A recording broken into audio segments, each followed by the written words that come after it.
मेरो पहिलो प्रश्न हजुरलाई, हामीले र मेरा गाउँका सम्पूर्ण गाउँलेहरूले र धादिङ क्षेत्र नम्बर 1 का जनताले अरू उम्मेदवारलाई छोडी आशिका तामाङलाई किन भोट गर्ने?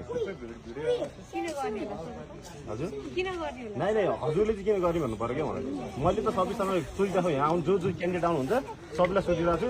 हजुरले चाहिँ मलाई भन्नु पर्यो मैले चाहिँ आशिका तामाङलाई किन भोट गर्ने? तिमीलाई के लाग्छ भन न हजुर किन गर्ने होला त भोट भन न।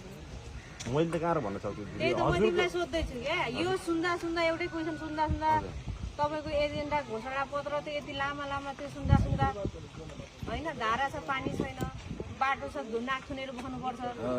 सानो कुराले चाहिँ यहाँ मान्छे चाहिँ बेसिक निडहरू चाहिँ फुलफिल भएको छैन क्या।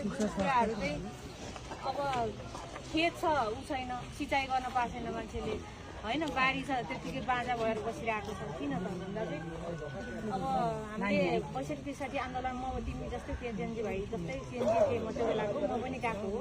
त्यस्तो दुःख गरेर हाम्रो यो पाता खालै गएर होइन पिटाइ खाएर आन्दोलन गरेर लिएर आयौँ। अनि त्यसपछि गएर माओवादी आउनुभयो होइन, उहाँहरूले के गर्नु होला भन्ने हामीले आश गऱ्यौँ। तर गणतन्त्र स्थापना भएपछि त केही भएन नि त। 15 वर्षसम्म त केही पनि थियो होइन। अब विकास छ, न निल्नु न उकाल्नु भयो नि त होइन। यसलाई नै हामीले यसलाई कसरी सुशासनमा कसरी व्यवस्थित तरिकाले लाने होइन, जनताका मुद्दाहरू जनगुनासोहरूलाई यिनीहरूलाई कसरी सम्बोधन गर्ने, यसरी नै गर्ने। कसरी गर्न त पहिला ठाउँमा पुग्नु पर्यो नि भाइ। भिजन त हुन्छ नि त एउटा। भिजन कति भन्ने भाइ? तिम्रो भिजन धेरै छ भाइ। मैले त सुनेको छैन नि त। कस्तो सुनिया छ तिमीले? सुनिया छ भाइ? नसुनिया जस्तो गर्नु तपाईँ जतिको मेरो काम भनेको नीति निर्माण गर्ने हो भाइ। बजेट पारित गर्ने हो। स्थानीय तहको जो वडा अध्यक्ष हुनुहुन्छ, गाउँपालिका पालिका मेयरहरू हुन्छ, उहाँहरूले काम समन्वयन गरेर उहाँहरूले काम गर्ने हो। मैले त यहाँ यस्तो छ है, तपाईँहरूले बजेट पारित गर्नु पर्यो। यहाँ यस्तो समस्या छ, कुनै ठाउँमा बाटोको हुनसक्छ, कोही ठाउँमा रोजगारीको, कोही ठाउँमा मल बिउ बिजनको समस्या हुनसक्छ।